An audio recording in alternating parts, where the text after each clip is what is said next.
बिस्मिल्लाहिर्रहमानिर्रहीम। अस्सलाम वालेकुम व्यूअर्स, सुंबल की किचन में आपको खुशामदीद कहती हूँ।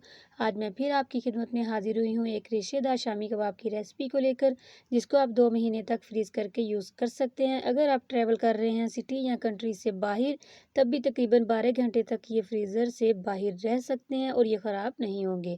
तो आपने क्या करना है, आपने वीडियो को एंड तक देखना है और चैनल पर नए हैं तो चैनल को सब्सक्राइब कर लें, बेल आइकन को ज़रूर क्लिक करें, इससे मेरी हर नई आने वाली वीडियो का नोटिफिकेशन आपको पहले मिलेगा। तो चलिए इसको बनाना शुरू करते हैं।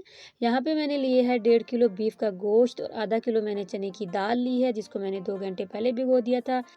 और यहाँ पे 2 मीडियम साइज़ के प्याज हैं और एक छोटा है। और यहाँ पे मैंने लिए हैं तकरीबन 15 से 20 होंगे लहसुन के जवे और 1 टेबलस्पून कुटी हुई लाल मिर्च, हाफ़ टेबल स्पून पिसी हुई मिर्च और 1 टेबल स्पून मैंने ज़ीरा लिया है और 2 टेबल स्पून मैंने खुश्क धनिया का पाउडर लिया है और हाफ़ टेबल स्पून मैंने हल्दी ली है और 1 टेबल स्पून गरम मसाला है और हाफ़ टेबल स्पून नमक है।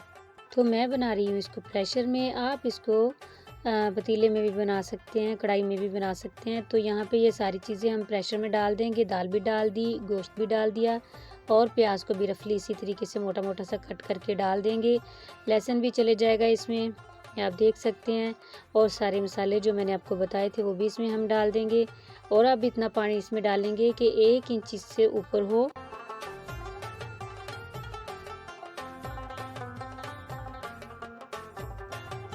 अब इसमें मैं डालूँगी हाफ़ कप ऑयल का। इससे क्या होगा कि हमारा मिक्सचर जो है वो स्टिकी नहीं होगा, कबाब बनाने में आसानी होगी। अब मैं इसको मीडियम फ्लेम पे 35 मिनट के लिए वेट लगा के रख दूँगी। तो यहाँ पे अल्हम्दुलिल्लाह 35 मिनट हो चुके हैं और यहाँ पे गोश्त और दाल अच्छे से गल चुके हैं। और थोड़ा सा जो पानी है इसको हम खुश्क करेंगे हाई फ्लेम पे। और मैं यहाँ पे डाल रही हूँ अदरक का पाउडर 1 टीस्पून भर के। तो यहाँ पे अल्हम्दुलिल्लाह मैंने इसका अच्छे से पानी भी खुश्क कर लिया। अब जो इसमें 2-3 हड्डियाँ थी वो अलग कर लेंगे। और मैं इसको ये घोटने से इसको अच्छे से इसको घोट लूँगी। मैं तो इसी तरह करती हूँ चॉपर में, ये है कि अच्छे से रेशे बनते नहीं हैं। तो आप भी इसी तरह करें अगर सही रेशेदार कबाब आपको चाहिए। तो इस तरीके से आप देख सकते हैं कि कितने अच्छे से इसके जो है रेशे बन चुके हैं। तो यहाँ पे मैं अब डाल रही हूँ सफ़ेद मिर्च का पाउडर 1 टीस्पून भर के और हाफ़ टी स्पून मैं डाल रही हूँ इसमें फिर से गरम मसाला और 2 टेबलस्पून ग्रीन चिली है जो मैंने कूट ली थी और फ्रेश धनिया डाल रही हूँ। आप अपने टेस्ट के मुताबिक डालें हर चीज़। मैंने यहाँ पे मिर्च नमक आप चेक करके भी इसको इस टाइम पे डाल सकते हैं। यहाँ पे मैं 3 अंडे डाल रही हूँ। मिक्सचर हमारा बिल्कुल एक जान हो जाना चाहिए। जब हम अंडे भी डाल दें तो बहुत ही अच्छे से हमने इसको मिक्स कर लेना। तो यहाँ पे अल्हम्दुलिल्लाह अंडे भी इसमें अच्छे से मैंने मिक्स कर लिए हैं। तो ये आप देख सकते हैं। अब हम इसके बना लेंगे कबाब। कबाब बनाने के 3 तरीके मैं आपको बताऊंगी। एक तो आप इस तरीके से हाथ से बना लेंगे, ये आप देख सकते हैं, बहुत ही आसानी से बन जाता है। और दूसरा ये कि आप कोई किसी भी बोतल का आप कैप ले लें और इस तरीके से एक शॉपर ले लें और उसके ऊपर रख लें इस तरीके से मिक्सचर और उसके थोड़ा सा इसको प्रेस करें। ये भी बहुत ही आसान तरीका है और बहुत ही इजी इससे भी बन जाता है। ये देखिए कितना प्यारा कबाब बन गया है। और तीसरा तरीका ये है कि हमें ये मिल जाता है मार्केट से इजीली, ये कबाब मेकर होता है।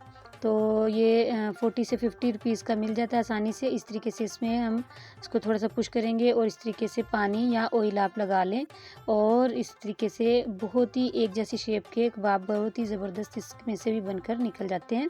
तो आप इनमें से कोई भी तरीका यूज़ कर सकते हैं। यहाँ पे मैंने इतने कबाब बना लिए और ये बाकी मेरे पास अभी मिक्सचर पड़ा है। इतने मिक्सचर से मेरे 50 कबाब जो है वो बन गए थे। यहाँ पे अब मैं आपको बता दूँ कि आप इसको 2 महीने तक कैसे सेव कर सकते हैं और फ्रेश रख सकते हैं।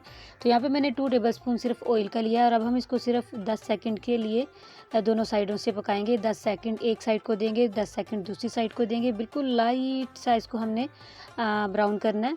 तो यहाँ पे अल्हम्दुलिल्लाह यहाँ पे हो चुका है। इसको हमने थोड़े से बस इनको लाइट ब्राउन कलर देना है। तो यहाँ पे मैंने इस तरीके से ये देख लें कि एक किस्म का ये हाफ़ कुक है। तो अब इसको साइड पे रख लेंगे और इसको ठंडा करके एयर टाइट प्लास्टिक बैग में डाल के फ्रीज़ कर लेंगे। और अब मैं आपको वही वाले जो मैंने पहले हाफ़ कुक किए हैं उनको मैं आपको फुल कुक करके दिखाती हूँ कि इसके रेशे कैसे बने हैं, ताकि हम चेक कर लें कि ये कितने रेशेदार बने हैं। एक अच्छे कबाब की यही पहचान होती है, ये बहुत अच्छी क्वालिटी होती है कि वो कितना रेशेदार बना है। तो ये देखें अब जो है अब हम इसको 1 चम्मच से ही पलट सकते हैं, हमें 2 चम्मच की ज़रूरत नहीं है। तो अल्हम्दुलिल्लाह यहाँ पे अच्छे से ये भी तैयार हो चुके हैं। तो अब मैं आपको इसको खोल के दिखाती हूँ। तो देखें अल्हम्दुलिल्लाह कितने अच्छे इसके रेशे बने हैं, आप देख सकते हैं।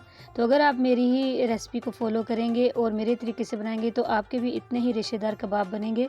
तो उम्मीद है कि आपको ये रेसिपी अच्छी लगेगी। इसी के साथ मैं इजाज़त चाहती हूँ, दुआओं में याद रखिएगा। मिलूंगी फिर एक नई और आसान रेसिपी के साथ। अल्लाह हाफिज़।